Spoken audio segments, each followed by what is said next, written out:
Welcome to another episode of the Wine and Chisme podcast. And today we have the creator, Mr. Entrepreneur, Mike Alfaro, the creator of Millennial Lotería. How are you, Mike? How are you doing today? I'm doing amazing. Thank you very much. I'm doing well. Well, I'm so glad we were able to do this because, to be perfectly honest, I've been trying to like reach out to you for a while. But I think when you have you have so many followers and probably so many people trying to reach out to you, it becomes really hard to filter through all of that, I'm sure. So thankfully, we can thank our friend Jose Yes. of connecting us. And if you don't know Jose, he has the Éjale Ganes podcast. So he's a great friend to the podcast and everything. So he got us connected. But so let me just read you put something just very, very simple with your bio. So I'm just going to go into a little bit more. Mike Alfaro is the founder and creative director of Millennial Lotería. And like I said, I kind of brought something in because that's all you put for your bio. I was in a rush. Yes, Mike is an immigrant from Guatemala who came to the US to build an advertising and public relations career. Even though he had been successful working in life, he'd always dreamed of becoming an entrepreneur. So you went from advertising, you worked in copywriting, eventually became creative director, produced Super Bowl commercials for Honda, and was the brain behind some of Taco Bell's campaigns. You're going to have to tell us which ones. And after feeling that he needed to recharge and reorganize his goals, he quit his full-time job and traveled to his hometown to visit his family. The trip would end up being the beginning of an entrepreneurial journey. So before we get into all of the chisme, Mike, we always start with the wine or whatever else you're drinking. So Yeah. what are you drinking today? I'm drinking. Can I do this in Spanglish? What's the deal, right? Or can Yeah. I I'm doing like cerveza gallo de Guatemala. My dad he visited me a little bit ago and he brought me like a case of cerveza gallo. So I've been trying to go through it. Ooh, okay. What does that beer taste like compared to It the it's like a normal? lager. It's like a very like nice mild lager kind of beer. Yeah. But it's Okay. good. Well, I'm I drinking. grew up like drinking it. I mean, I grew I up love the drinking it, but like, can. you can drink when you're I'm. 18 in Guatemala. Oh yeah. Well, a lot of places except the U.S., Yeah, right? exactly. Um, I love the can with the rooster in the front and everything. Yeah. Definitely, Gallo. I am having a 2020 Sauvignon Blanc by Surcos Wines. Surcos is one of our Latino wine brands. He was friends with the pod. And actually, Luis and his wife were on earlier this year. And I don't think I've had their Sauvignon Blanc, but I made sure to bring it because, like I told you earlier, I'm at my suegra's house. Um, and so I made sure to bring it so I could drink it with you while Nice. we were talking. So Bueno, this is just a salud. plastic glass. I'm by the pool. Salud. Ah, Hopefully nobody saw that. I just spilled wine. I really filled this glass up. I really needed it. Mm. But this is seriously such a perfect wine for summertime. yeah, Well, I'm refreshed. It's super hot here. where are you located? I'm in LA. Okay, I'm in San Diego, Ah, okay, so we're okay. not too. Yeah, yeah. Not too We're not, far. and Yeah, I'm kind of like more in the mountains right now, so yeah. Mhm. it's like really it gets really hot up here. Yeah, I It, could see. I mean, the yeah, it seems hot, like, but I like the mountains in the back and your backdrop. It looks awesome. right? I was Yeah. just like, you know what? And my suegra was telling me like, oh, where I should. She's like, oh, you could go under the umbrella by the pool, and I was like, you know what? I'm gonna do that, and it's actually nice, not too bad. I Mhm. might be like, whoo, pull a little vaquero move from time to time, but overall, it's great. This is probably the best place to be able to do this. So, well, let's jump into it because you have done. I didn't. I mean, obviously, a lot of people know you from Millennial Loteria, which we will obviously get into. But I want to start because you're not. from the US. You grew up in Guatemala, and I've actually had a few other guests from Guatemala as well. It's wonderful. And yeah, and I actually grew up with some friends here in San Diego that from Guatemala también. But so I want to hear like about that, especially now looking at it from a perspective of being here Hmm. and being in the US for several years. When you look back at that time of growing up in Guatemala, what are like your fondest memories? Well, I've been in the US now for 18 years, and I came to the US when I was 18 years old. So I'm right in the middle of like having, that's my childhood back there is how I think about it, That's I grew up like as an adult here in the United States, but my childhood is all in Guatemala. So there's just so much childhood nostalgia that I have of growing up there, from like the food to just los tamales de mi mamá para like on Christmas morning, and like basically Christmas Day, all the when she made tamales, she made a lot of tamales, so we just kept on eating tamales. uh To you know get tamalera those- out. yeah, those were stuff that I always like ordered a pizza at some point in between. I was like, Mom, I'm done with tamales, I want a pizza. Like it's enough, too many tamales. uh but now it's one of those things where like now I miss it. Now when my mom's here, she makes tamales whenever she's here because she knows that reminds me of growing up in Guatemala, and it's just my childhood. That's what I feel there. That's where like my family still is. So I still have like my heart is still there too because my family, my parents still live there, my sister, my brother. Um, I'm just the only one that's up here. Oh So wow. that's where I'm at with. But yeah, I loved growing up in Guatemala, and it just gave me such a different perspective that now I have coming here to the United States too. And I'm so grateful of having that perspective of having grown up in a Latin American country.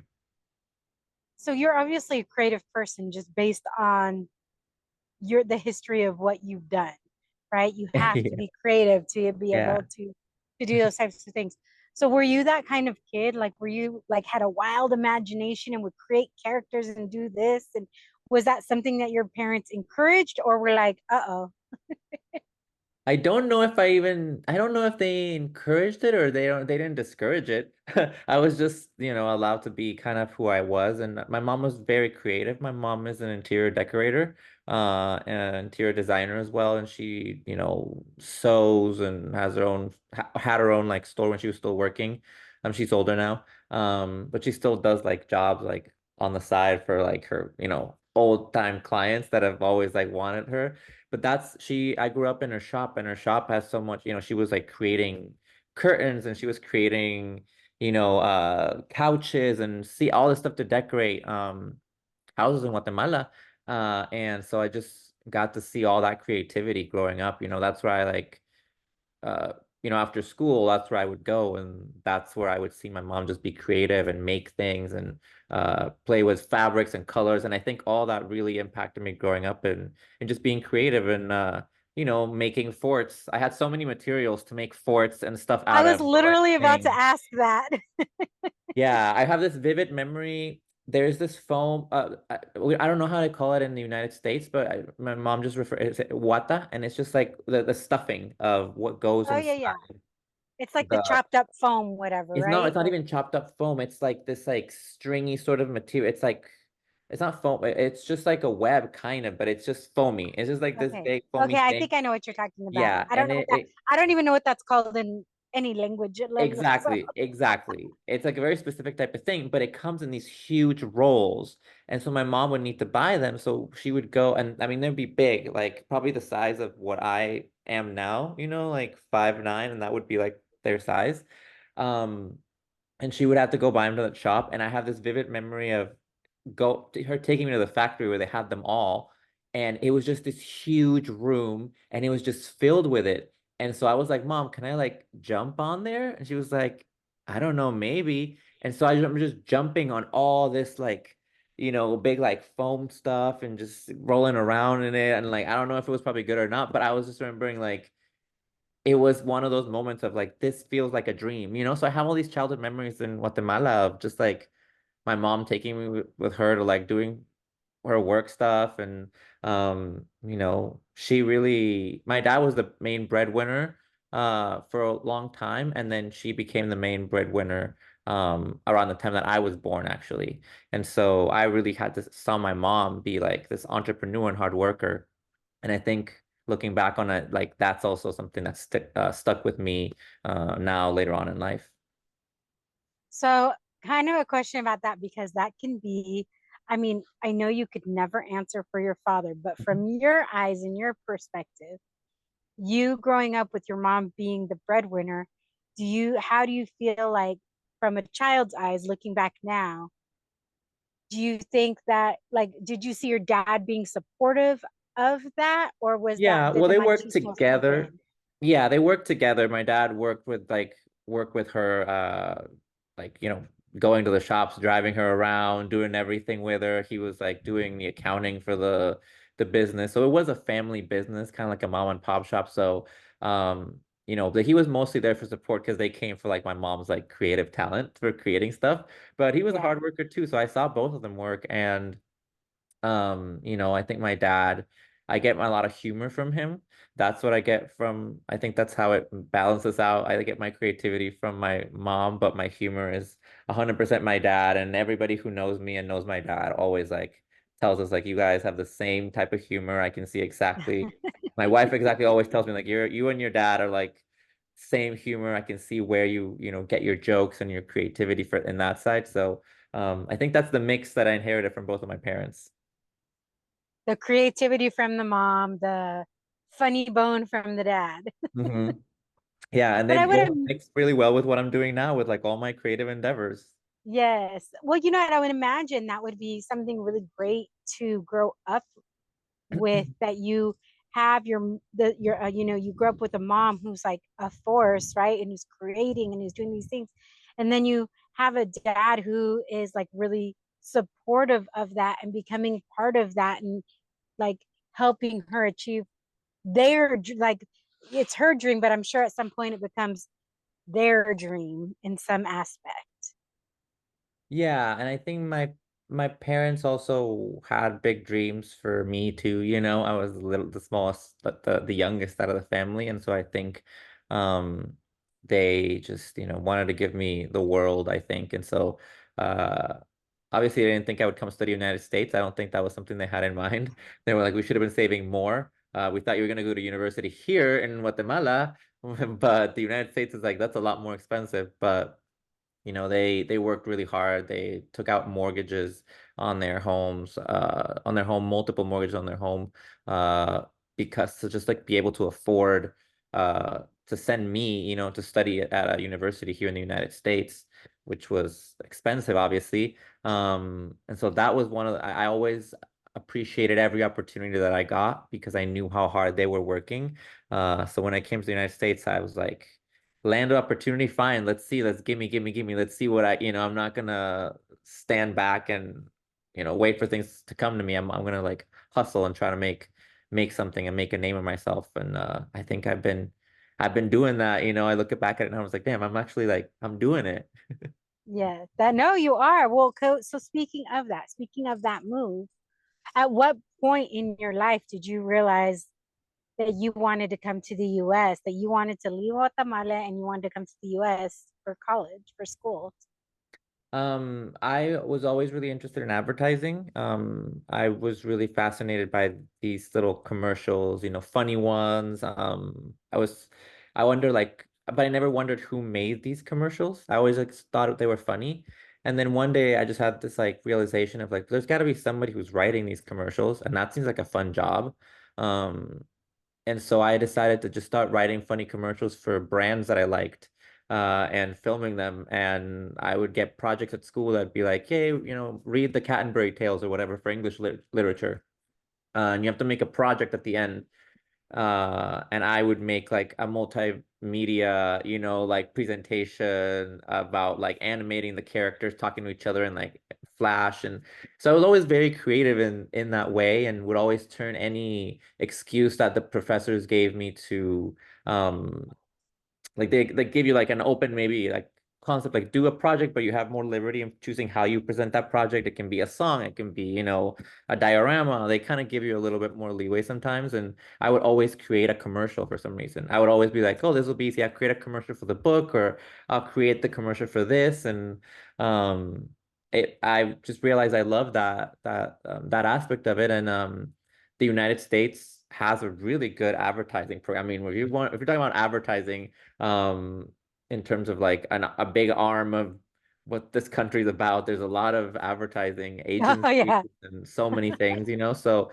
I knew that it was the right place for me to sort of learn from the best. And in Guatemala, there's not, or at least I don't know about now since I've been gone for so long. I hope that there's now specified careers for advertising. But at the time when I was there, it was more like you could study graphic design, or you could study like maybe like mercadotecnia. But there wasn't really something for the creative director role that I wanted to do. And you have to study specifically, it's a kind of muscle that you have to flex and learn and develop a little bit. And so I thought, you know what, I can't get it here in Guatemala. I should look at schools in the United States to see if there's a program for me. And I found one that was a Chapman University in Orange County. And they Oh were yeah, yeah. yeah, in Orange County. And it was actually really funny because I got one of those Peterson books for like schools, and the first school I opened up to was Chapman University. And I was like, what's this one? Let me like read about it. And I found out that they had an advertising program within the film school. So when I went to school, I studied advertising, but I also studied film. I got a minor in television, and Genius. I was, Genius. yeah. And so it was like, it was a perfect mix of what exactly what I wanted. And so my parents were like, okay, this is kind of what you've always told us you wanted, and here it is. And, you know, it was a hard process for me to apply and to be able to get a student visa, you know, to come to the United States. Yeah. What is that like how long did that process even take? Honestly, it's so far removed, and I've had so many immigration things that I can't even remember specifically. But it's, yeah, you just have to submit a lot of information, bank records. Like you have to have like your acceptance letter to the school. So like you have to be accepted to the school before they can give you like a visa. So it's a whole process. But it's, you know, once you're accepted to the school, I think it's a little bit easier to get the visa because they like know that you're going, and you can only stay for a certain amount of time. So it's not like it's an immigrant visa. It's just like, here's the visa for 4 years. After you're done with school, you got maybe a year to intern or do something, and then you got to come back to the United States if nobody hires you. So there's a little bit of a time limit once you like run out your student visa. And that's the situation that I kind of went through when I went older as well. So, for those who don't know, Chapman University, my cousin, actually, I have a cousin who graduated from Chapman. My parents now, I grew up in San Diego, but my parents now live in Orange County. Mhm. So, I've been on the campus. It's a gorgeous campus. It's a private university as well. So, do private universities still have like in state, out of state, or do they charge you more? Or is it just a flat rate? Because, For me, or I do, wasn't even available for like, what is it, like FAFSA? What do you have here or something like that? yeah, Because FAFSA. no, I wasn't even available. Like that wasn't an option for me. The scholarships that they had were not like big scholarships for what it was. So, your parents basically had to come all out of pocket to pay for you. Yeah, basically. And I mean, so I knew it was such a hardship for them to be able to do that in Guatemala. And how hard they had to work and how much like they had to borrow money from relatives. Like it was like this big thing of like getting me to like Wow. to fulfill my dream. So I've always been about, you know, working as hard as I can for them and accomplish the things, and like saw that see that their hard work paid off now that they can, relax a little bit, and I can help out, sending money back home to my family. So I think they're like, okay, this has worked out. This investment worked out, and Mike's, Yeah. basically paid us back and more now since I've been sending money back for a while. Yeah. No, well, that makes me wonder, like, did you ever second guess your decision when you knew, or did you know your parents were doing all of that to help to ensure you could go? Well, they made sure I knew. Um, Yeah. so did that ever make you question, or was it more like, I need, like, they're doing so much. I have to make sure this works. I have to make sure I succeed. Yeah, it was kind of like that, but I knew I had to do it for myself. I'm not gonna like say that my ego doesn't play a part in it, where I was like, I want to do something, or I want to like do something in life that leaves a mark. I think that's a good sort of ambition to have.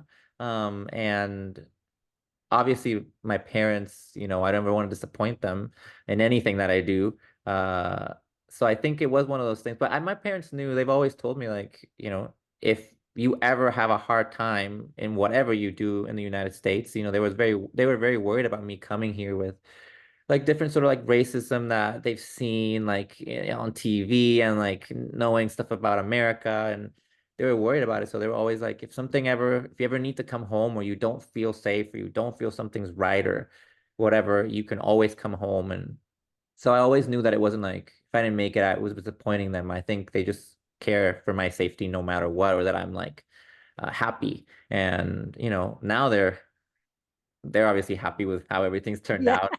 I mean, I would think So so. they're very, very, I mean, it's great. I took my mom and dad to see, my game Millennial Lotería when it was a Target, and they just like, were so proud of this accomplishment. And that was really a highlight sort of where this project has taken me. Are there, so I want to ask a question, but I want to save it because I want to ask when you first moved here, was it a big culture shock? Had you ever visited the US before? I had never been to California before, but I had been to Florida to like Disney World when I was like younger. So like for like a family vacation. And then I have aunts that live in Maryland. So like far away from, obviously like they're not around here, but I had been to visit them once before. So I had been to the United States. Um but I had never Pero like East been Coast is alone. very different than West Coast Exactly, too. West Coast. Yeah, so it was kind of a little bit of a different, even words too. I came here and people kept saying sick, being like, that's sick. And I was like, I'm so sorry. I don't know what I did. And they were like, no, no, like your shirt is sick. Like it's cool. And I was like, oh, okay. Because I was like, what's on my shirt? What, am I offending? I don't know. It was all this kind of stuff where I had to like learn a little bit of the slang that people had here in the US. And I was like, okay, Yeah. sick means cool here. All right, got it. So as you went through that time of coming here and having this culture, like because like I said, Chapman is a private university. It's a really pricey university. Yeah. Um, what did you like? Did it take a long time to feel like you fit in? Did you ever feel like you fit in? I never really I always knew that I was like the foreign kid. It was kind of like a thing because there weren't a lot of international students and there was not a lot of diversity too in Chapman University. It's a very white school. And so but again, I think it was what I found, it was a little bit of a culture shock as well for me, was that I would tell people I'm from Guatemala and they were like, you don't look Guatemalan. And I was like, I don't know what that's supposed to mean. Okay. Or when I came to the United States, aside from like not knowing a lot of the slang that's very specific to like areas, um, I had learned English growing up when I was, in Guatemala. Like I went to a private school that had English and Spanish like education, so I knew English when I came to the United States. And so people would sometimes be like, "Well, your Spanish is so good for being, a foreigner," and I was like, or like your English is so good for being. And I was like, I don't. Okay, thank you. Like I don't know how to react, So I realized that they were very outdated views that some people had about Guatemala. They thought it was in Mexico, first of all.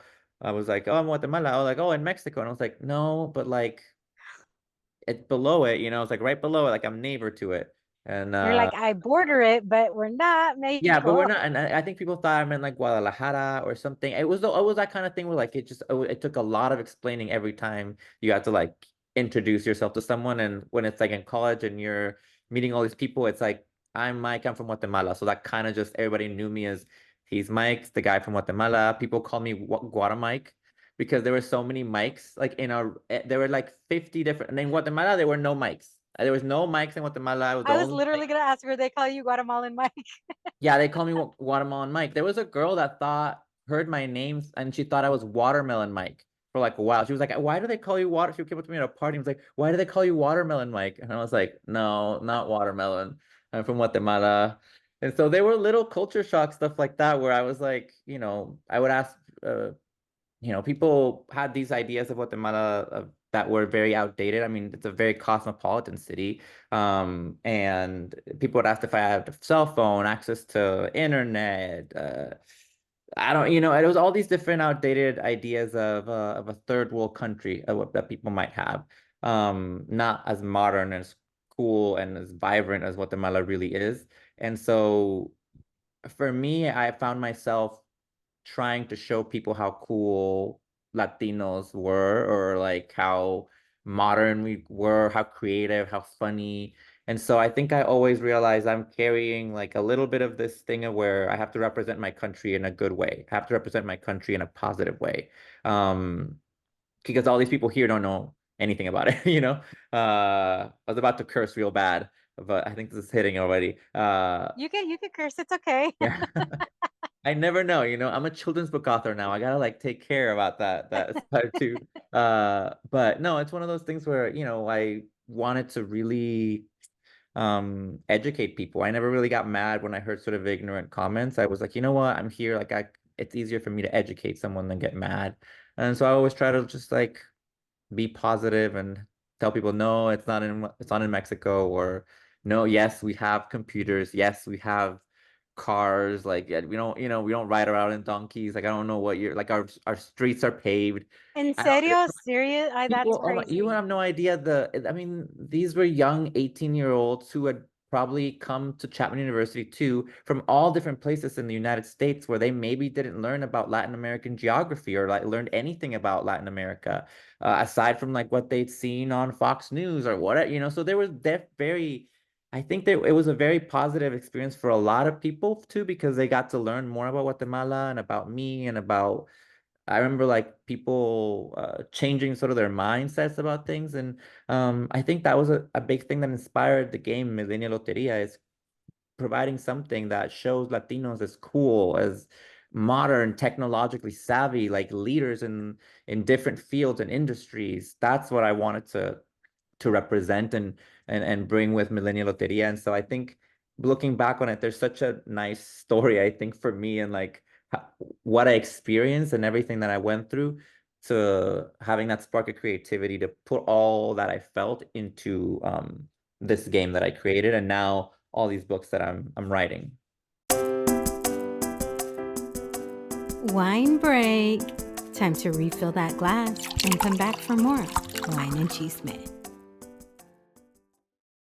So you know what? When you're like, it was reminding me. You remember those? Or I don't know. I'm sure they have them in Guatemala también. The like connect the dots and you connect it and it would draw a photo Yeah. or a picture. That's kind of when you're saying that. Like each thing that you're talking about is a dot that led to the first picture being Millennial Loteria. But there's other things that got you there before, it wasn't just like instant, right? Like there's No. more dots in between. So obviously you graduate. Mhm. What was your first, because you have maybe a year left on your visa at that Yeah. point. What was the urgency? Like what were you doing? Okay. Were you already interning while you were in school? And what was the urgency to try and get something between that point? It was so fast. It was a countdown. And when I graduated, the year I graduated, I won the National Student Advertising Competition. Out of all the schools in the country, our school won. It was number one. And so that was a really big accomplishment for me and for the school. And one of my friends who had been on the team with me a year before, he was working at an agency that had the Taco Bell account. And he recommended me, or he said, like, hey, we have this internship. Why don't you apply? I'll put in a good word. And I applied, and they gave me this internship. And I started after the win that happened. I like started at school at the interning, and again, this was just interning. Like they hadn't hired me, and you need to be hired with an H1, like to be sponsored. This company can sponsor you. Um, so I interned for about 2 months, and then I think I impressed people enough and did enough stuff that they decided to hire me. But since I already had a year to wait, so I kind of did like I was like rushing to get something and I kind of got it, and then I was like, okay, now I have a year to really like impress them so that they will, hire me like sponsor me by the end of like this visa. So I had like a year where I really had to prove myself and like impress people so that I was like, you guys need to keep me on, okay? Don't let me get deported. You gotta like, you know, let me stay here. So is this So that was in Irvine? in Your Irvine, yeah. headquarters in Irvine? hmm I Yeah, so I know lived that in I Irvine for know a that while. spot. Yeah. So I got out and yeah, Taco Bell was the first campaign that, because it was really funny because I had friends who teased me saying that when I left Guatemala, they're like, what are you gonna go to the United States? You're gonna like, end up be a tacos, selling tacos on the street. And like my first job is like actually selling tacos, but Was like this the think outside take the bun away. era? When I first started, it was think outside the bun era, but I was fortunate enough to be able to work together with like everyone in the agency on the Live Más rebranding and the Doritos Mm. Locos Tacos launch. And My so husband loves those tacos. yeah, those were I made commercials for those. I did a whole interactive thing on social media. That was like a big thing early on in my career. Had like billboards in Times Square. There are all these different things that I was able to do that was really cool for someone that was young I'm still young, but I guess younger at the time. And it was accomplishing that dream that I've always had, of like making these ads. Now I was actually getting to make them, so I felt really fulfilled and initially sort of in that role in advertising. And then at what point, because obviously sometimes our creative juices are no longer being fulfilled and we need to step into something else. So what was that next dot for you? See, I'm gonna now I have this whole theme of you of just connecting the dots to Millennial Loteria and beyond. Yeah, I ended up I worked in the agency for 3 years and then I switched to another agency for another 3 years. And I had worked in Hispanic marketing. Obviously, I did work in general market, so doing a lot of advertising in English. But I did have a very specific focus on the Hispanic market.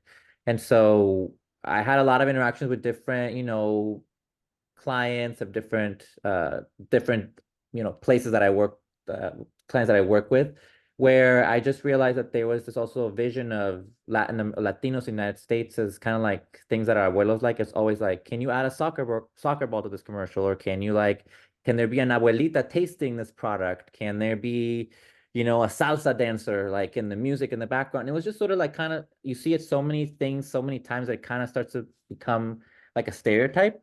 And so I kept feeling this idea of the representation. And here I was like creating commercials and I could influence. And so I always remember like trying to make things and make commercials that relate to more younger Latinos in the United States. And those always did really well. So I realized like, like there's a there's such a big market to portray and to talk to Latinos that are born in the United States that are young, and they're cool, and like a lot of these ads don't reflect that reality of growing up here in the United States, or don't reflect my friends, or didn't I feel like they didn't reflect me. And so I was like, I need to take a break and take some time to just do what I wanted to do. And that's when I decided to take up sabbatical time off from work and just, well, not sabbatical. I decided to quit. I quit my job, and then I was like, I'll just focus on things that I wanted to do, because at that point I had my green card. I was good. I was ready to be able to like uh, to do whatever I wanted to do. I wasn't tied to the company. So I had this freedom to start doing what I wanted to do. And so I, left the company, and less than a month later, Millennial Loteria sort of came to my mind. And it was exactly what I needed to do. I needed to just, all this work that I had put into this career, while I loved it, I was like, it's time for me to move on. It's time. 3 years is too much time for me to just be doing the same thing. I need to move on and do something different. And then that's sort of how I've been, even in my patterns too. Like I think it's every 3 years I do something different. I like level up to something completely new for me. I I love that you said like you needed to do that because I think it's so easy to get stuck, right? Especially if something feels comfortable and you're like, I found something that I'm successful in, that I do very well. And it's so easy to just plant your flag there and stay there. So to just say, you know what, this is what I've been doing. It's been really great, but I think I need to take a break. Like that's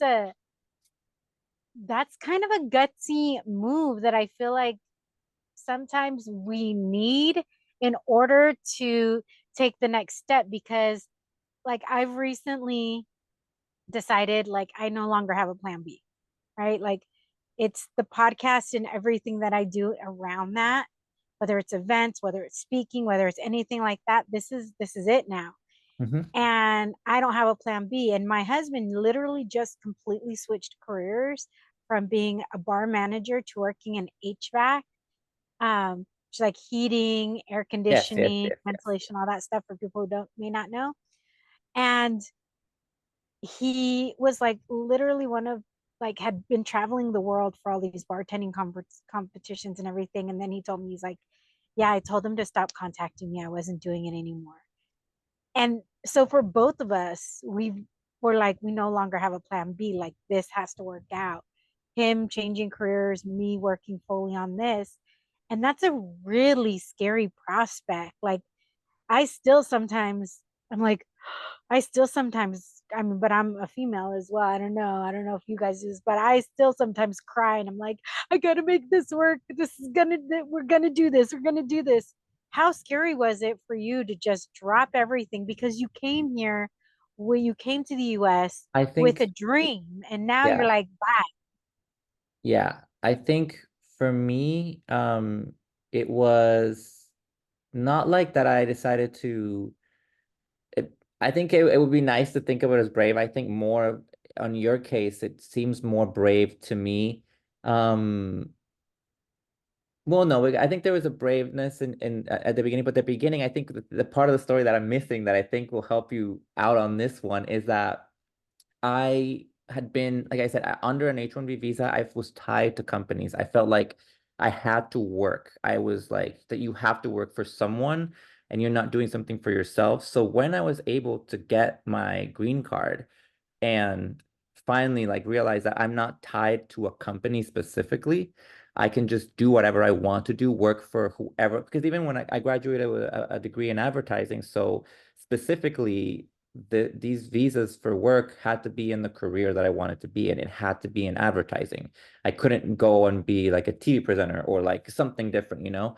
And so for me, I felt freedom and I can do so it wasn't scary for me because I felt this freedom that I can do what I want to do and I'm in control of my future. For the longest time I felt like I was under the control of the US immigration system, you know, like these Ah, companies that kind of own you. And so for me it wasn't a bravery more per se at the beginning. It was more of like I'm finally getting control and I can do what I want to do without risk or like feeling like ICE is gonna come and like kick me out of the country for whatever reason. You know what I'm saying? And so yeah, that's I the know. immigrant. Those are things that I think obviously after that, after I created Millennial Lotería, by the way, the company that I worked for, they called me back to hire me back.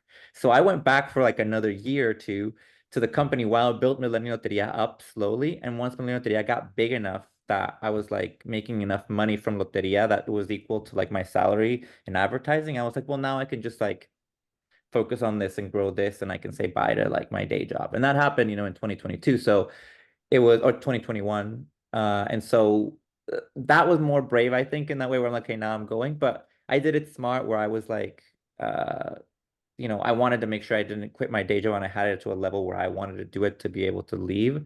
But I think for anybody who does it just like as I want to follow a dream, I think that's more brave.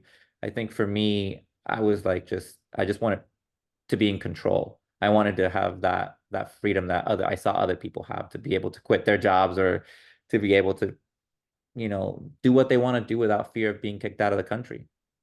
Yeah, I can't imagine. Obviously, I was born in San Diego and raised in San Diego, but I can't imagine what that is like in regards to just feeling like you always have to watch everything that you do because if you want to establish a life here, and we know that there's a lot of people that come because they have no other choice. There's so many people that come to the US because they have no other choice, so they have to do what they have to do to get money home. And but when you have a choice, right, because you came here, it was your choice to come here, and you came here for school and everything, but always feeling like there you got that monkey on your back. I can't even imagine what that's like. And do you think there was any like fear that came with that? Yes, totally. And I think these are a lot of things that I've written down over the years, like these sort of stories that I've written down and have put together for one point in life, talk about it more because there's a lot of mental struggle in sort of having that idea of everything has to be perfect, and even when I just got my citizenship, last year, at the end of last year. So that also had a lot of stuff where I had to be really perfect, and also online I was like, they're gonna check my social media. I don't know, like, I always in fear that they're just looking for stuff to reject you.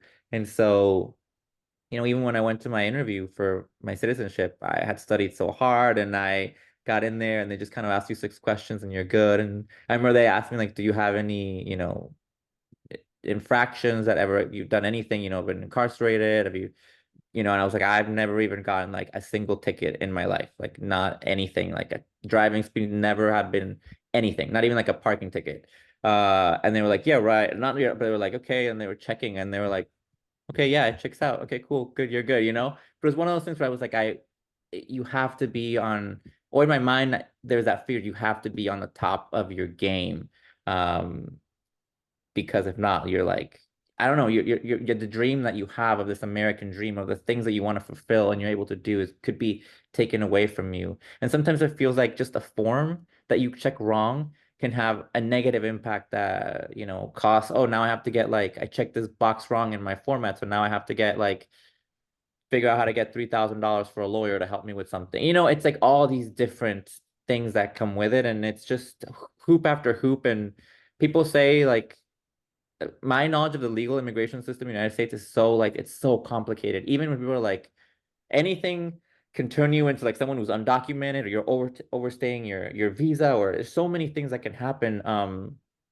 When people think of like people who are here undocumented, I always like try to think like they're talking about people too that have overstayed visas, that have been in different situations. And so to me, it just feels like the immigration situation in the United States needs a better sort of representation. And hopefully one day I can sort of tell the story of how I went about everything and do it in a more like, feel like I have control over like what I'm putting out there. Um, Yeah. but to me, I think that's a big fear definitely played a big part in everything that I did in the past. But now I feel like that fear was is gone. Now I feel like I can really just, do what I want to do, and I'm here, and you're not getting rid of me, America. I'm here to stay. I'm gonna sink with California. That's I was right. like, are you ever That's moving? I right. don't think it took me so long to stay in California. I'm never moving. I'm staying here. Look, I've lived in other states. I lived just under 2 years in Albuquerque, New Mexico. I lived a year in just outside Phoenix. I lived for 15 years in Dallas, Texas. But I grew up in San Diego. So when I left Texas to come back to San Diego, nobody was surprised. And when I started dating my husband, I literally said, look, I've lived in 3 other states, several cities. I moved back to San Diego because this is home. This is where I want to be. So if you ever plan on moving, we should not date. Yeah, I no, straight out was like, I am not leaving San Diego again. and I love California too because in LA too, in San Diego, I love San Diego. I love a shop called Arte Alexia. If you're over there, go by Millennial Oh, yeah, Lotería. yeah, I love Arte that. Alexia. I I'm love, not very far from there. yes, I love, love, So love next time you're in all. San Diego, you're gonna have to let me know. Yes, I'm gonna do something there. But I the thing I love too about California is that it's so Latino. There's so many Latinos here that like even though my school, once I graduated my school, when I moved to LA, I felt um a lot more community around Latinos. I found a lot more people. I felt like really at home now in LA just because I walk outside my door. I throw a rock and you hit a Latino. You know what I'm saying? Like someone who speaks Spanish, like it's not a big deal here. My parents come and visit and I was like, "Do you guys have trouble like getting around, going to the store or anything?" They're like, "Mike, everyone speaks Spanish here. Everyone's like the cashiers, and even if they don't speak full Spanish, they kind of understand me enough, for things and they're like, I go to Ross, everybody speaks Spanish there. I go like, it's just like No, you go Ross. When I go to vamos a Ross, Ross, ajá. And so my parents, they just, they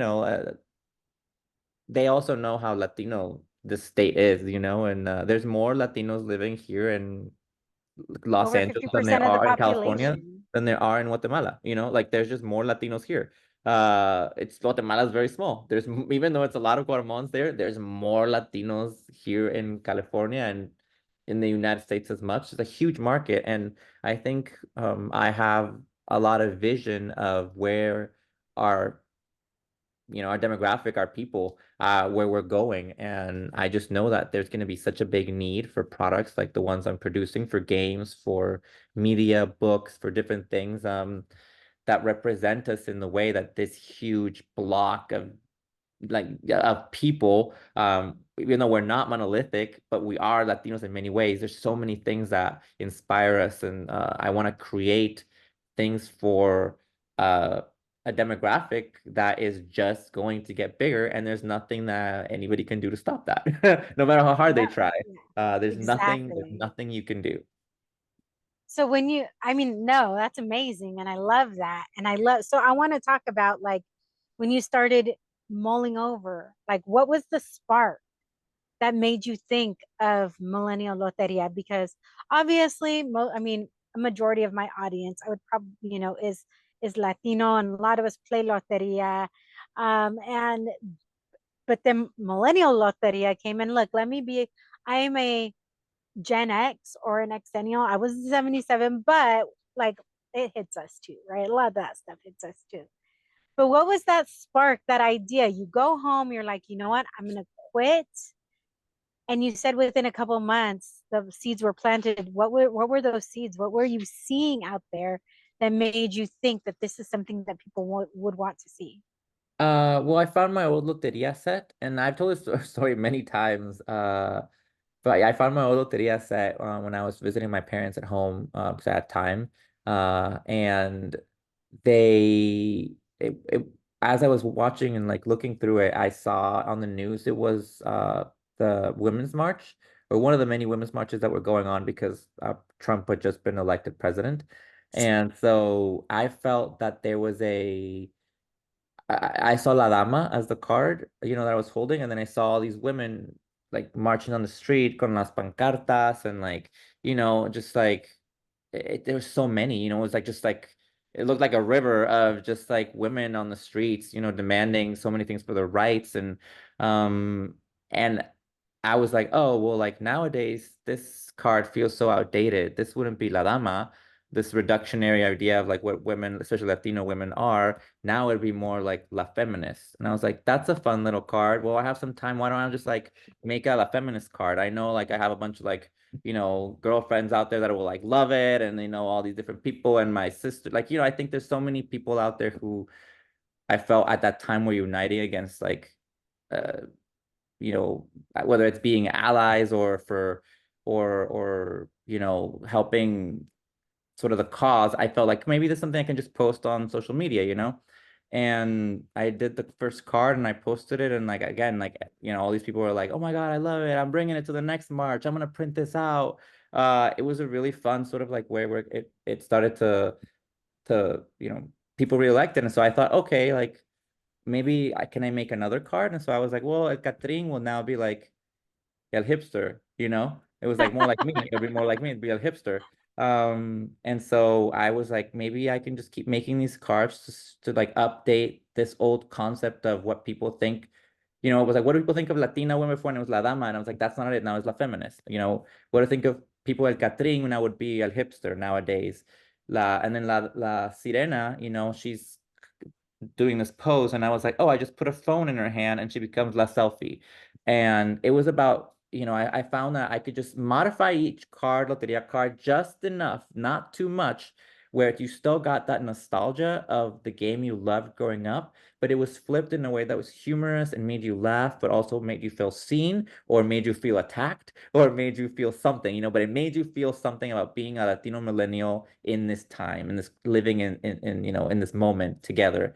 And it, you know, I again, it was just a personal art project, just something that was like a whim, like a meme. And then it just kind of kept snowballing to the point where like all these people were following me, wanted to see what card was coming next, and asking when I was releasing a game to make it. And so I had to learn to do all that as well, you know, as I was creating. But it went from like, I think from the it was about 6 or 7 months from like when I first posted the first card to when I had like my first set of games that I had like manufactured by myself to sell. So it was about 6 or 7 months, I think, from when I first posted to that. So it was a crazy, like fast, like momentum thing that I had that I didn't want to let go of. I was like, this So how project is do like, you, yeah, that's very fast. But so how do you go about, like, was that, I mean, I guess you have all, I mean, did you use the contacts that you created while you were working in the I worked US? with printers, I knew different sort of printing places, different locations, and I knew what to look for. I knew pricing, and so it was kind of like I had to learn a lot of stuff. Don't get me wrong, it's complicated to make a first product, or especially like a game. Like it was a very, very steep learning curve. And like the first game that I did, like people who own it know how budget is, but how cool it is. Like compared to like what we have now, when you get in our games now, it's like you're unboxing an iPhone. We're like, it's top shelf quality for everything. But back then, even though it was good, I still like the box was too big for what was inside. And then it wasn't like, it was still like a work in progress, but it was like, it sold immediately. People like, just because they love the concept. So now it's like a collector's item, and like people who have it are like, I'm never letting go because I only made 1,000 of the first one. So they're like, this is like a part of your history. So that's cool. But now, you know, you see our products now that are in like mass market, and they're all like the top shelf sort of quality that you would expect from any other game maker out there, because I want Loteria and Latinos to have stuff that is good quality also as well for us. We're not going to skimp, because Latinos also, I was like, people were like, well, look, people can buy Loteria for like $1 at a flea market. And I was like, yes, they can. And that's good because people have access to the Loteria. But Millennial Loteria is going to be top shelf quality. And guess Yeah. what? Latinos, we have a lot of money in the United States. There's a huge buying power.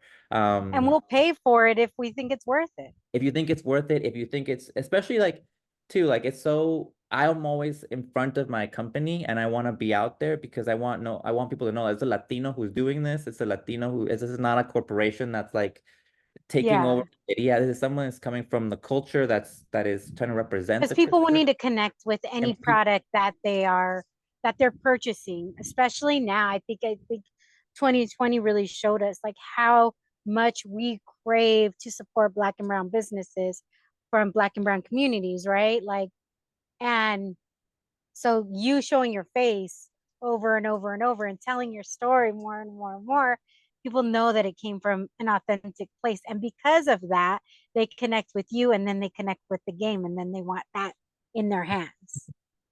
yeah, I mean, it's become quite a weird little like it's weird because I've gone viral now on social media so many times for things that don't have anything to do with Loteria, just like my thoughts or my funny things or dancing or whatever it is that I post. Uh, you know, things have gone really viral, and I've realized that people come and they kind of like my story, and then they see that I have a game, and then they go check it out, and they're like, oh, that's that game that, like, you know, my cousin brought to this thing. I played this, or I saw that at Artelexia, you know, or I saw that at Walmart. And it's like, it's a cool feeling because people feel a sense of like community now when they play the game, and they can say like, oh, I know the guy that made that game, you know? So anytime I do something that's a win, I think there's people out there being like, oh yeah, I know that dude. Like you know, I talked to him on his DMs, or I congratulated him about this, or, you know, we chatted. So it's always, I always like having that connection, that community. And with people. Like you say, it's harder now with a lot of followers to do that connection. But again, like doing this podcast, I'm like, I need to connect with people and talk with people who want to talk with me, because it's like, I always get so many opportunities from Latinos. That's who's bringing me this opportunity. It's a huge community, and if we just support each other, support our businesses, support like our endeavors, our support this podcast, like that's what we gotta do to it's a mutual beneficial thing, for everyone to work together, to help each other achieve our dreams of the American dream here in the United States. Yeah. And there's enough out there for all of us to win, Oh my God, right? totally. Oh my Like there's God, no need to like to push anybody down. there's that. It's that, yeah, no, there's so much, like, yeah, we have to like stop fighting against each other. So many people are like rooting against us as Latinos anyway. Like it's just we can't, like, we gotta stick So together, and we gotta support each other. Whatever. Like it was one of those things where like I know sometimes Latinos we can talk bad about ourselves, but like if anybody ever is outside of our like Latinidad is talking bad about ourselves, we're like no, that's not yeah. acceptable. Like Same maybe we can like if, criticize well, I'm ourselves. sure with your brothers and sisters, me with my sisters, right? I could talk trash, but you can't. As You soon as you can't. talk trash, Mm-mm. like, excuse me, what? No. Like, let me take off my earrings. I look, even the earrings I'm wearing today, these are from Patia, Yeah, hija hija de de tu tu madre. madre. I love Patty. She's great. Yeah. Yeah. I know so many, I'm so excited because I know so many entrepreneurs now. I met so many people in this journey, from Patty, from even Patty Rodriguez, from the Libros, just anyone in this industry too that's Latino. It's a small community once you're Yeah. out there, and like supporting like hija de tu madre. I've always been a fan of everything she does. Um, Yes, I love me and Patty. I've known her for a while now, and we keep saying like, oh, we need to do a podcast, and we keep like our schedules have not meshed. But Julissa Prado from Rizos Rizos Girls Girls, have yeah. been on the podcast, and I actually started buying her product. I found it was like on Instagram when I Mhm. first found her, and she it was the first time, like I was using some other curly hair product, but as soon as I saw this Latino owned product for curly hair, I immediately dropped that other product and ordered Rizos curls. Let And me let me tell you something about Julissa Prado. She is the real thing. She she has star absolutely quality. is. She has star quality. Yeah, and she's an incredible businesswoman.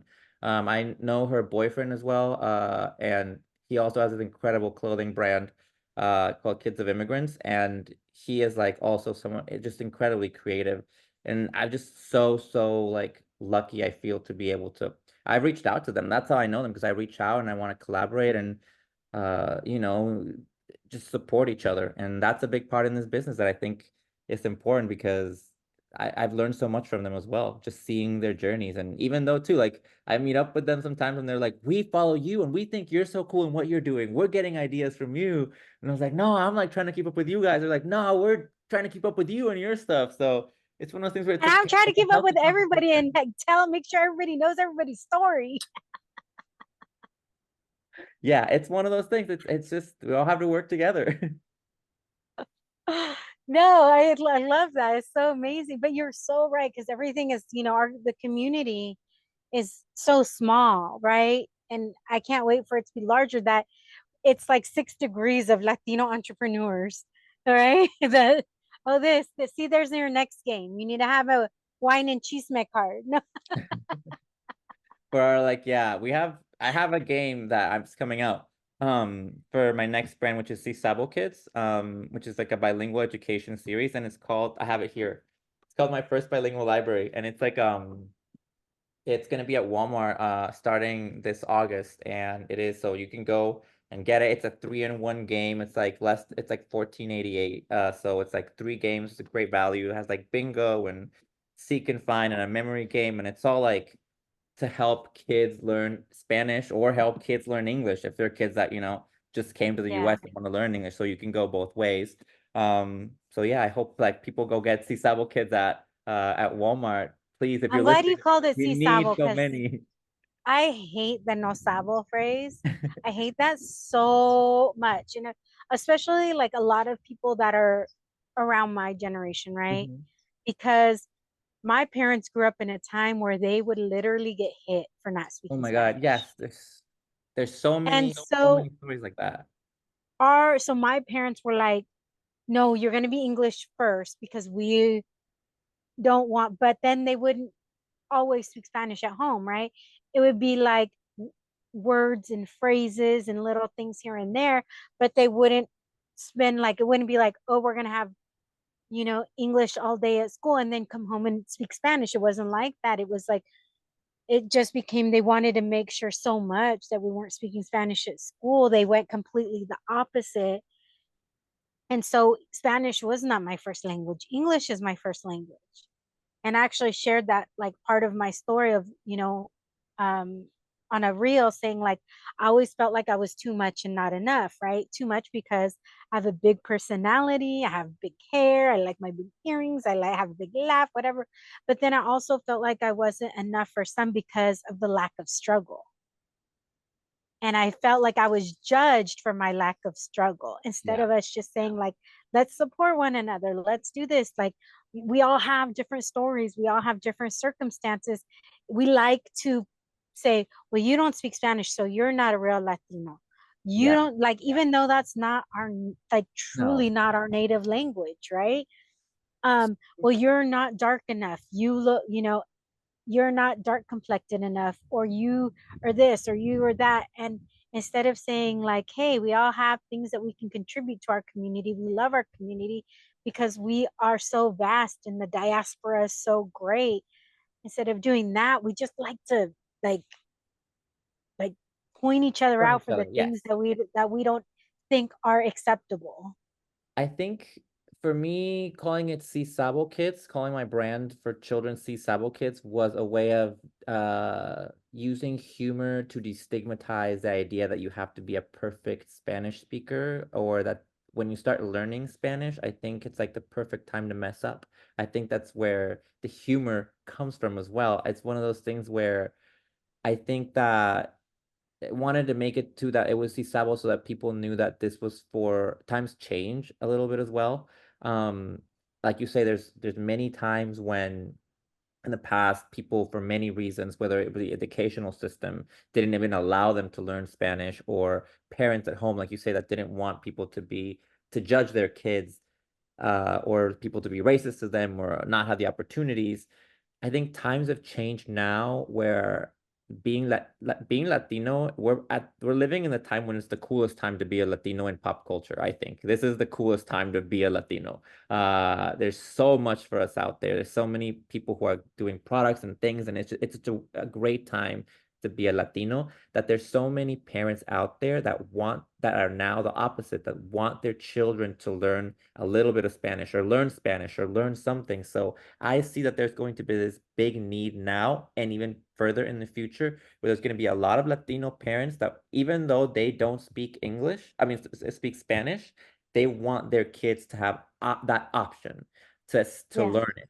And so with these products that we have with our different books and games and educational things for Sisabo kids, I'm just providing these resources that I know will be needed in the future, because I can tell that's where our culture is going, where it's like it's gonna be so cool for Latinos that now people are gonna want to be learning Spanish because they want to hear the Bad Bunny songs. They are gonna be trying to, Oh, I even mean, that's non-Latinos, totally what's happening, right? so I want to have like that these resources for kids, for books that not only represent our culture positively and teach you about, Latin American culture, but they're also fun and like have that funny spirit of like, you know what, even if you mess up saying this word, that's kind of funny. That's like kind of like you're not gonna be shamed for it. It's more of like it's part of the learning process, and it's things that help you memorize as well.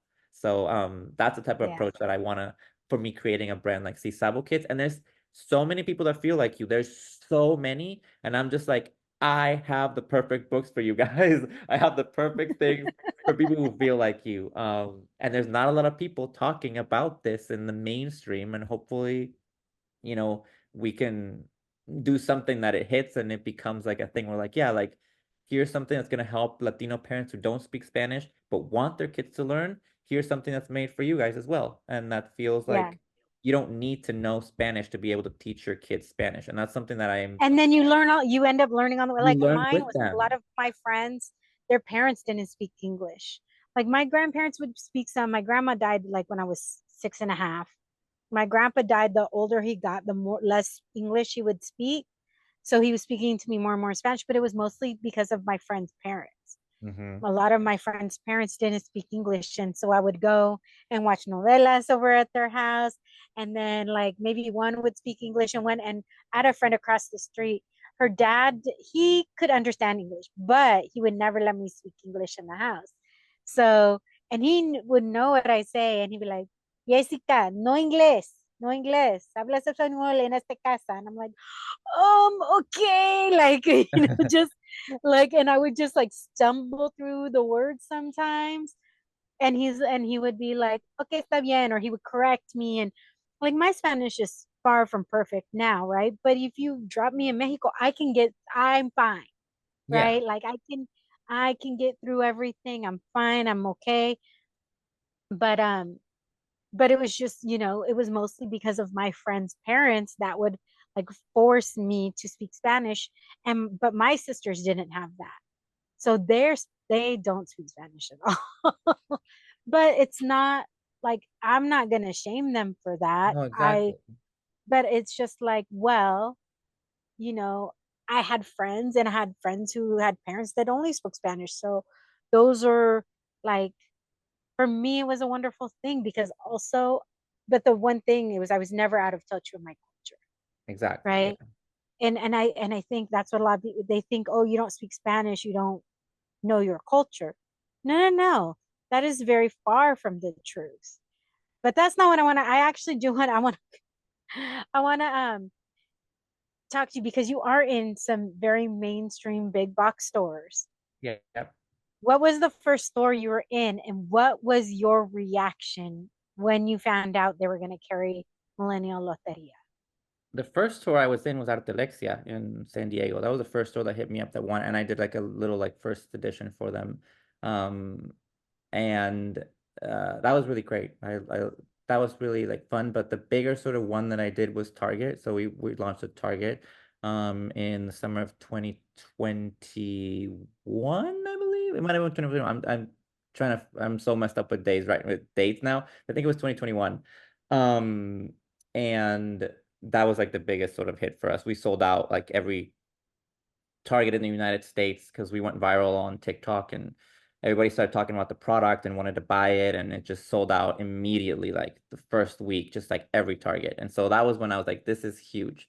There's a huge market of people that feel like I do, that feel like us, that um like this product because it's funny, because it's like relatable, and they see like this is so truthful, this is so funny. So like if you want to play Millennial Loteria, go, you'll find cards that you'll be like, this is me, or this is obviously attacking me and my my likes as a millennial.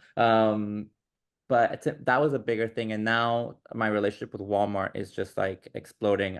We have Millennial Loteria, an expanded edition at Walmart. This my first bilingual game set is an exclusive to Walmart. So this was like a game that Walmart saw and I pitched, and they were like, we love it so much that we're gonna like make it, we don't want anybody else to have it, make it an exclusive for Walmart. And that's something that worked for us in terms of what we wanted to do. And it's 3 games in one, so the value proposition for Walmart is great too, for like shoppers that are very value conscious. There's like, here's 3 games, for what probably costs 1 game, and these ones can help your kid learn Spanish as well. So there's like an Yeah. educational benefit to it. So hopefully it does well when it's out at Walmart, and we can continue our relationship with them. So if you have kids, it's ages 6 plus. So if you have kids that want to If you're learn just an some adult that games, wants to start learning Spanish, play it with your friend. Yeah, play it with your kids, or play with your family, and play with your nephews, or just get it. But I think, or just do it to support me, guys, because I promised them I would sell like 1,000 the first week, and I need to deliver. So you guys gotta. you know what? I don't think you're gonna have that problem, Mike. I don't You think. don't know. It's hard out there. People are doing stuff, but I hopefully, that's why I'm always like, I'm not resting. You know what? That's that fear. That's the fear in the back of your mind where you're like, I gotta go. People may not buy this. I gotta hustle and get the word out there, and hopefully it connects with someone who feels the same way. But again, that's the beauty of social media and podcasting like this. It's like you get to tell your story, and hopefully someone out there um hears it and relates to it, or gets inspired to do their own thing, or um you know has says like, hey, I'm gonna support this guy and click and buy his product or subscribe to your podcast, you know? Yes, yes. Subscribe to the podcast, guys. So you have the Millennial Loteria. You now have this game. But you said now you're a children's author as well. So are these books out yet, or are these things that you're writing? Yeah, children, there's our first collection of books called Los Street Vendors, which is about street vendors and it teaches kids English and Spanish vocabulary. It's a set of 3 books that's been out since March this year. So you can find that in stores at Amazon, Are and you in Mija Books? huh? Are you in Mija Books? Do I know Mija books? Yes, yes, yes, yes. Yeah. I know all them. Guys, yeah. I bet she's a friend of mine too. She's been on the podcast. So I was like, are you in Mija Books? Yes, yes, yes, yes. I know Mija See, books. it is a small community. It is such a small, I'm saying, it's such a small community. And for me, I guess for these books and these games, like I have the game set coming out in August in Walmart. And then I have a few other products coming out in September. I have like a tummy time book that we're so excited. My publisher's like, this is the best thing you've ever done, Mike. So I can't wait for people to see this tummy time book. They were like, this is like, Now, is this inspired by your child? this is inspired by my child. So a lot of stuff that I do now is lessons. So a lot of my work now is like inspired by my child and like what I'm doing to teach her Spanish as well as growing up and using the same things I'm doing to teach her Spanish, making up these games and making up these things. I can make these products now for people. And now that I have a daughter too, I'm seeing gaps in the market for people like me and people in our culture, things that I'm like, this needs to be addressed, this needs to be filled. And obviously there's a lot of brands out there that are doing it, different publishers. I think I'm just doing something a little bit different. And like I said, there's space for everyone. But for me, there's such a little thing of humor that like can be accomplished and of whimsy and fun, cool things for us that I'm very excited about this next set of books that'll be coming out. So anyway, just check out on Millennial Lotería or Sisabo Kids on social media. We'll have links to all our products there. There's a lot of stuff that you can pre-order that doesn't even have an announcement date, but like my publisher's like, put it out there. So if you want to pre-order some more stuff, you can find it on on our social media. So before we wrap up, there's just a couple of final questions that I have. One is, I think failure is such a wonderful lesson. We hate to fail, right? Yes. But then it pushes us to do something Yeah. greater. When has there been an instance when you came up with something or you thought you came up with, whether it was in corporate or in your entrepreneurial journey, that you failed at that Yeah. led you to something even greater? Yes. So when I did the Millennial Loteria, the first edition, before I like decided I was gonna make the game, before I was like, this is the thing I'm gonna do, and I'm gonna make it. There was a period where I wanted to turn the idea of Millennial Loteria into a TV series. I was writing a lot of stuff. Again, I went to television school for like a minor in television. I've written a lot of commercials, a lot of media and entertainment. So there was this idea that I was mulling about for making Millennial Loteria, even though it was a personal art project at first. I could see it evolve more than just where it is a game. I could see it telling a different kind of story. And I tried to use a couple of contacts that I had in media to like pitch it, and a lot of the contacts were like, not Latinos. So when I tried to pitch this idea to them, it was kind of one of those things where you get laughed out of the room. Where you're like, what are you talking about? Like I had to explain Loteria to some people. And so once I left like so defeated and kind of being like, you don't understand what I'm talking to you. Like imagine like Millennial Lotería is obviously a big success now. I mean, we are selling out at like in these big stores where there's a huge demand for it, like it's not like we're out there at Walmart, we're all these different places. We're doing collaborations with Disney and McDonald's, like, but if you go back, just a few years before that, it was hard to get anyone to really care about Loteria or any white person to understand what Loteria was. And so now we've been able to be a more mainstream, I think, in a way of Loteria in the past couple of years. It's exploded more mainstream. But before then, they didn't know what it was. So I remember leaving those meetings just defeated. Like I remember one of them told me, "You're a nobody. You're not. This isn't gonna like, yeah, like straight up, like you're a nobody. This show isn't gonna be able to get made because you don't have any name recognition. Nobody knows you. Nobody cares about your story or anything, right?" So I was like, it's a harsh truth, but it's a failure. But back then, nobody did know me. Back then, I didn't have like, 300,000 followers or like all these different, videos. I get like 19 million views. There wasn't for me to point to be like, I am successful. I can do something. I have a track record. So I felt very limited and like that failure. I remember walking back, I was so angry. I was like, you know what? I'm gonna prove them, and I don't need, their network to make a Millennial Loteria TV show. I can just put Millennial Loteria the cards on Instagram and keep this project going and show that there's a market. And I've been able to do that. Where I've been like, it just sort of like fueled me to like grow. And even to like when Donald Trump was talking about immigrants and like this treatment of immigrants, like I was like, I need to combat this by making something positive about immigrants. And Millennial Loteria was like, so even that failure of like that those horrible like years of like what they were saying about Latinos in the mainstream media, it fueled me to like create something positive about Latinos immigrants. And so that failure has really pushed me to say that, I don't need anybody, especially anybody who's not Latino, to like come question what I can accomplish or that I am somebody. I know I'm not a nobody now, but back then those words hit way, way, way hard. And I think that you know, turned to anger, and that anger I was able to, instead of like pushing it down, I was able to turn it into creativity and fuel what I was doing. So definitely, if you're angry for about a failure, turn it into creativity. Don't turn it into more anger. There's passion in there, you got to unlock. Yeah. Well, I just want to say you were never a nobody.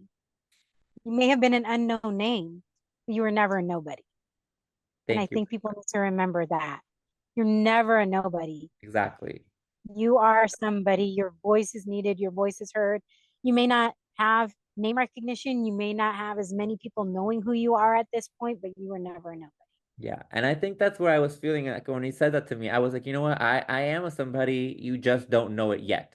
And I think that's the Mhm. thing for people, that you're right. Like it's like having that idea of, there's still some, and even like I'm saying, like you don't need to know a lot of how a lot of people know who you are for certain things to feel successful or to feel like gratified and feel part of a community. I tell always I people could like, feel like I could see the hurt in your eyes when you go back to that moment. oh, it was horrible, but it was like you need to have that, Mhm. to have like an anchor point, like you say, like those points that are connecting. That moment when somebody told, even though I had the idea for Millennial Loteria, it's a different thing between like having an idea and posting it on your first few cards on Instagram to saying, I'm gonna make this a business and I'm gonna make it a Yeah. business that enough people are gonna know about it, that people are gonna know like this, that I'm gonna make a mark, I'm gonna leave something tangible. And I think, I'm very proud that people ever look at the history of Loteria, or back in the future, look back at different things. Like I know that I'm gonna have a little section there that talks about Millennial Loteria, and I'm Yeah. just so incredibly proud of that accomplishment. And hopefully this person one day sees that, or hopefully one day maybe I'll make my TV show and you'll see that and be like, oh yeah, that was that kid. I'd be It's like, hey, I they made a movie know him. about Cheetos. They made a movie about hot Cheetos. I think they can They make a did. movie about Millennial Loteria. That's right. I always like to give people a chance to share anything that maybe they haven't shared or anything that maybe we haven't covered because I know we try, I mean, kind of bounce Yeah, around a going throughout. lot. I mean, Yeah. we're going through all the dots, right? Hmm. But is there anything else that you want to make sure that you add? Mm, I guess for me, it's just like manifesting your dreams. Don't be afraid. I always tell people like think about where you want to be and like envision that and like have a goal and have that fire in you to be able to accomplish things. It's really about envisioning yourself there. And I take time to meditate and like just like focus on what I want to do and my next things and just center myself. So I always tell people like you're feeling overwhelmed or feeling like there's something you can't do, like it's okay sometimes to just sit down and like think about what you want and visualize yourself where you want to be and think about those steps. but it's important to take action after that to reach those goals. But I do that all the time. Where I am right now in life is like where a few years back, I was like just envisioning and thinking that's where I wanted to be. So I tell people there's So power this life now that you have with you're married, you have a child, you in making are a products. success, right? I mean, like your parents are looking at like what you've done. Your siblings are probably like, we didn't know little boy had it in him, I right? know. It's like, yeah, I think it's one of those things where I have to pinch myself about the different things I get to do and what I'm doing. Because I know the hard work and I know the stuff that like went into it. So it feels like extra special, even like you say, like those downtimes, it helps you out. So if you're going through those downtimes, let those things inspire you. Because you never know where anything can take you, and be nice to everyone you meet. You never know when an opportunity could come from a different area or something. So always be kind and nice to everyone that you meet, unless they're mean to you and want to deport you. Then you can be mean to them. Then bye. Then bye. Yeah. Then see ya. So make sure millennialloteria.com, at Millennial Loteria on social media, and at CSABO, right? At Sisabo Kids, yeah, on Oh, at Instagram. CSABO Kids. Making sure we hit all of the things. Mike, thank you so much. I'm so glad we were able to finally connect. Again, thank you to Jose for making Yeah. sure that we got connected and everything. And until next time, mi gente. Bye.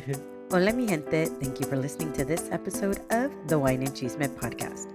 If you would like to hear more wine and more chisme, make sure to hit that subscribe button. Saludos.